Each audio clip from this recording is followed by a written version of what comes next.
Saudaraku yang dirahmati oleh Allah Subhanahu wa taala, siapa di antara kita yang memiliki tekad dan niat untuk meninggalkan kemaksiatan yang selama ini ia geluti, seperti zina, minuman keras, atau mungkin melakukan tindakan-tindakan asusila, lalu ternyata ia kembali dikalahkan oleh hawa nafsunya.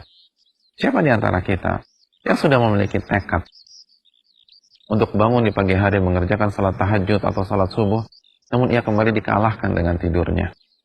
Siapa di antara kita yang sudah bertekad untuk melangkahkan kakinya ke masjid, namun ia kembali dialihkan oleh aktivitas dan pekerjaan-pekerjaannya?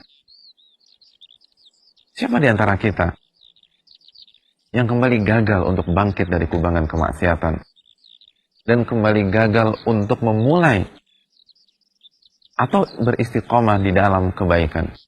Jika kita mengalami hal tersebut, ketahuilah saudaraku, bahwa salah satu yang harus kita evaluasi, salah satu yang harus kita renungkan adalah firman Allah Subhanahu wa taala dalam surat Al-Mu'minun ayat 51, ketika Allah Subhanahu wa taala berfirman, "Ya ayyuhar rusul, kulu minat thayyibat wa'malus salihah, inni bima ta'maluna alim."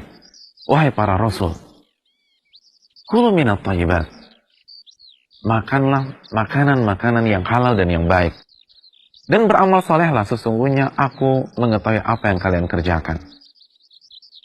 Saudaraku yang dirahmati oleh Allah Subhanahu wa taala, para ulama tafsir seperti Ibnu Katsir menjelaskan, Allah memberikan dua perintah dalam ayat ini dan menggabungkannya, yaitu memakan makanan yang baik dan halal dan beramal soleh. Dan Allah gabungkan dengan huruf waw. Dan ini menunjukkan secara tersirat bahwa ada korelasi, ada hubungan antara makanan dan harta yang kita dapatkan dengan semangat kita beribadah. Apabila kita mendapatkan harta yang haram dan makanan yang kita konsumsi adalah makanan yang haram, maka itu akan menjatuhkan semangat kita dan menjatuhkan animo kita untuk beribadah kepada Allah Subhanahu wa taala. Begitu juga jika yang kita makan adalah makanan yang halal, rizki yang kita dapatkan adalah rizki yang halal, walaupun sedikit, namun Allah akan berkahi. Dan ini membuat kita mudah untuk bangkit, mudah untuk berjalan ke masjid, mudah untuk ruku, mudah untuk sujud, mudah untuk menahan lapar dan dahaga dalam berpuasa wajib maupun puasa sunnah, mudah untuk berbagi, mudah untuk berzikir, mudah untuk bersalawat. Kenapa? Karena harta dan makanan yang halal itu mempengaruhi semangat kita, mempengaruhi kemampuan kita dalam beribadah kepada Allah Subhanahu wa taala. Siapa manusia yang hartanya paling halal?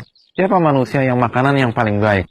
Ya, kita memiliki satu jawaban, yaitu Rasulullah SAW.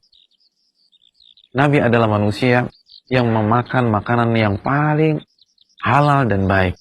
Apa yang terjadi? Ibadah beliau tidak tertandingi, ibadah beliau tidak terkalahkan. Nabi hidup bersahaja, namun ketika beliau salat tahajud hatta tawarramat qadamah, sampai kaki beliau bengkak, saking lamanya beliau mengerjakan salat tahajud. Jika beliau qiyamul lail, beliau bisa membaca Al-Baqarah, lalu surat An-Nisa, lalu Ali Imran dalam satu rakaat. Sedangkan kita, yang mungkin penghasilannya lebih dari penghasilan rutin Nabi SAW, pernahkah kita mengerjakan salat tahajud sampai kaki kita bengkak karena saking lamanya? Pernahkah kita membaca Al-Baqarah dalam salat tahajud kita? Salah satu yang harus kita evaluasi adalah makanan kita, minuman kita, dan harta yang kita dapatkan. Oleh karena itu, ketika kita akan menerima uang haram, ketika kita akan menerima uang suap, uang sogokan, atau makan riba, renungkanlah, karena makanan itu atau harta tersebut akan mempengaruhi semangat kita beribadah dan akan menentukan bagaimana kita beribadah kepada Allah. Pertaruhan yang kita lakukan ketika makan harta yang haram sangat mahal, yaitu bagaimana kemampuan kita bangkit dan menghindari dosa dan mengerjakan ibadah. Aku lupa lihada wa sallallahu ala nabiyina Muhammad. Assalamualaikum warahmatullahi wabarakatuh.